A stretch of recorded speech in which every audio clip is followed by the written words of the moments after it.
Rumah sakit Polri se-Indonesia siap menjadi rumah sakit rujukan COVID-19. Ternak mati, warga menduga mitos palasi. 14 tahun, buaya bersahabat dengan manusia.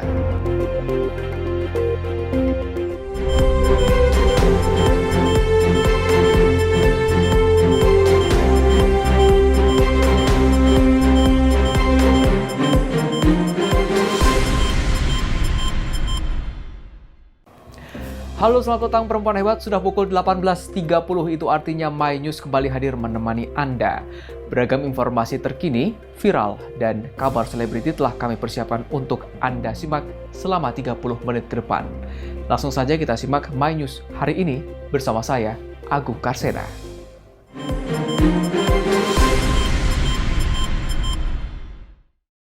Ini dia informasi pertama kita, perempuan hebat. Seluruh rumah sakit Bayangkara di tanah air dinyatakan siap untuk menjadi rujukan pasien COVID-19. Kesiapan rumah sakit milik Polri tersebut dilakukan dengan ketersediaan sejumlah penunjang yang dibutuhkan pasien COVID-19. Pusat Kedokteran dan Kesehatan Polri memastikan seluruh rumah sakit Polri yang tersebar di berbagai wilayah di Indonesia siap menjadi rujukan bagi pasien COVID-19. Terlebih seluruh rumah sakit Bayangkara yang tersebar di berbagai wilayah ini kini sudah dilengkapi dengan ventilator. Salah satunya Rumah Sakit Bayangkara Semarang yang saat ini sudah memiliki 4 ventilator. Selain ventilator, sudah ada 5 rumah sakit Bayangkara yang sudah dilengkapi dengan alat pemeriksaan PCR. Dengan demikian, proses pemeriksaan uji usapan bisa dilakukan lebih cepat. Untuk kedepannya, akan diperbanyak jumlah rumah sakit Bayangkara yang dilengkapi dengan alat pemeriksaan PCR. Terlebih, Rumah Sakit Bayangkara bukan hanya diperuntukkan bagi penanganan COVID-19 anggota Polri, namun juga masyarakat umum. Tidak hanya itu, sejumlah fasilitas baru kini telah dimiliki Rumah Sakit Bayangkara, diantaranya ruang rawat eksekutif, instalasi farmasi, serta pemeriksaan netrigenomik.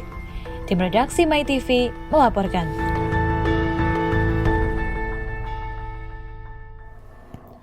Badan Urusan Logistik ajukan anggaran 19 triliun rupiah untuk operasional tahun depan. Dana tersebut menurut Bulog dibutuhkan untuk kebutuhan pengadaan cadangan beras pemerintah. Perum Bulog mengusulkan anggaran dalam APBN 2021 sebesar 19 triliun rupiah. Direktur Utama Bulog Budi Waseso menjelaskan 15 triliun rupiah tersebut diperlukan sebagai dana talangan dari pemerintah untuk kebutuhan pengadaan cadangan beras sebanyak 1,5 juta ton pada 2021. Sementara itu sisanya sebanyak 4 triliun rupiah diperlukan untuk kebutuhan selisih harga beras antara yang dibeli dan dijual Bulog. Biaya selisih itu berdasarkan harga pembelian beras oleh Bulog sebesar Rp10.801 per kilogram, sedangkan harga jual oleh Bulog harus lebih murah, yakni Rp8.100 per kilogram. Pemerintah harus menanggungkan selisih harga tersebut sesuai aturan yang berlaku sebab beras tersebut bukan untuk komersial. Cadangan beras pemerintah digunakan sebagai instrumen stabilisasi harga di masyarakat. Bulog memastikan dibutuhkannya dukungan pemerintah berupa modal kerja karena penugasan kepada Bulog dalam pengadaan CBP mengalami banyak kendala. Penugasan kepada Bulog untuk mengadakan beras diketahui bersifat ADHOC, namun tak diimbangi dengan jaminan kontinuitas penyaluran beras. Terlebih, skema penyaluran bantuan pangan khususnya beras saat ini menganut sistem pasar bebas, di mana pelaku usaha swasta boleh menjadi pemasok beras bagi keluarga penerima bantuan. Berbeda dengan sistem beras sejahtera, di mana Bulog menjadi pemasok tunggal. Tim redaksi MyTV melaporkan.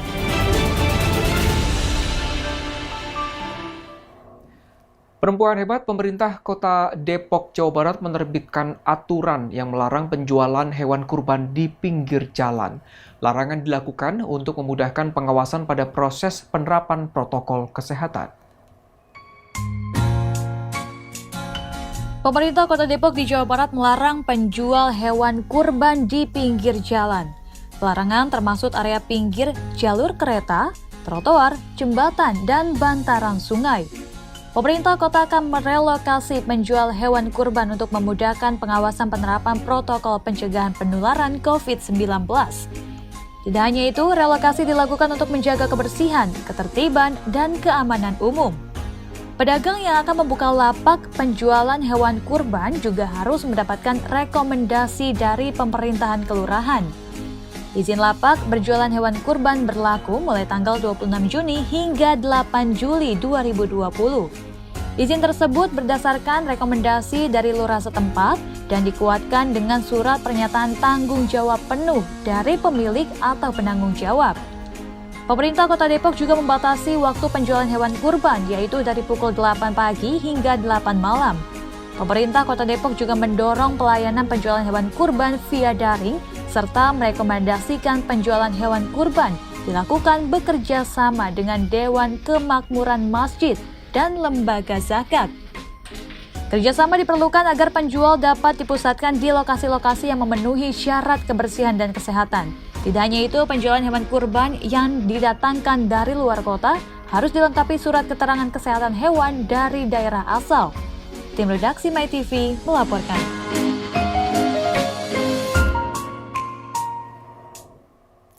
Nah, perempuan hebat, ada kabar menarik bagi Anda yang sudah tidak sabar ingin berwisata alam.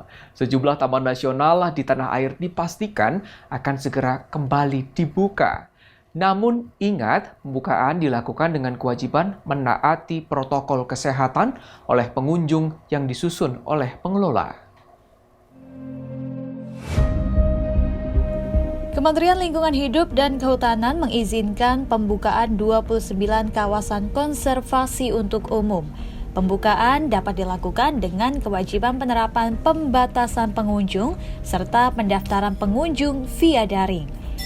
Direktorat Jenderal Konservasi Sumber Daya Alam dan Ekosistem Kementerian Lingkungan Hidup dan Kehutanan menjelaskan kawasan konservasi seperti Taman Nasional, Taman Wisata Alam, dan Suaka Marga Satwa yang diperbolehkan menerima kunjungan adalah yang telah menyusun protokol kunjungan sesuai protokol pencegahan COVID-19. Protokol kunjungan kawasan konservasi mencangkup pembatasan jumlah pengunjung dimulai dari sekitar 10 sampai 30% dari rata-rata jumlah pengunjung tahun lalu. Kemudian secara bertahap dapat ditingkatkan hingga maksimal 50% dari rata-rata jumlah pengunjung tahun lalu berdasarkan hasil evaluasi. Protokol kunjungan terperinci disusun berdasarkan kondisi spesifik kawasan konservasi dengan mengacu pada protokol pencegahan penularan COVID-19.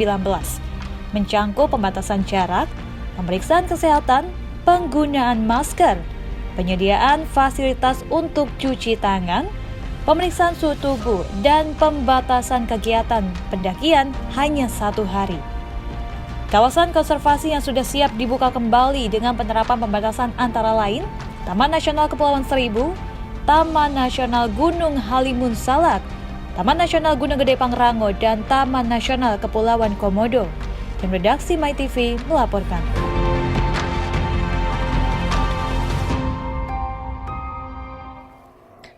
Pemprov DKI Jakarta akhirnya merelokasi area Car Free Day ke sejumlah lokasi. Relokasi dilakukan untuk memecah tingginya kerumunan masyarakat saat Car Free Day.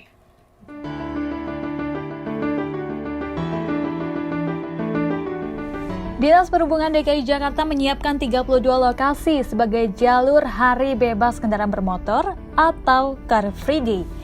Jalur tersebut disiapkan sebagai pengganti atas ditiadakannya Car Free Day sepanjang jalur Sudirman hingga Tamrin, Jakarta. Dinas Perhubungan DKI Jakarta menyebutkan bahwa langkah itu diambil setelah melakukan evaluasi terhadap dibuka kembali hari bebas kendaraan bermotor pada hari Minggu lalu. Dari 32 lokasi pengganti tersebut, ada 7 lokasi Car Free Day, wilayah yang ditetapkan, dan 25 ruas jalan sebagai tempat berolahraga warga. Nantinya, Pemprov DKI Jakarta juga akan mengerahkan petugas pengawas dari Dishub dan Polisi Pamong Praja Provinsi DKI Jakarta. Masyarakat juga dihimbau untuk terus disiplin menerapkan protokol kesehatan selama berkegiatan di area Car Free Day. Pengalihan lokasi dilakukan setelah evaluasi penyelenggaraan Car Free Day Sudirman Tamrin pada hari Minggu lalu yang syarat kerumunan. Tidak hanya itu, sejumlah peserta Car Free Day juga diketahui reaktif COVID-19. Tim redaksi MyTV melaporkan. Seorang ibu kehilangan janin sang anak dikarenakan tak miliki biaya untuk tes swab. Apa kata perempuan di parlemen? Jawabannya akan hadir sesaat lagi.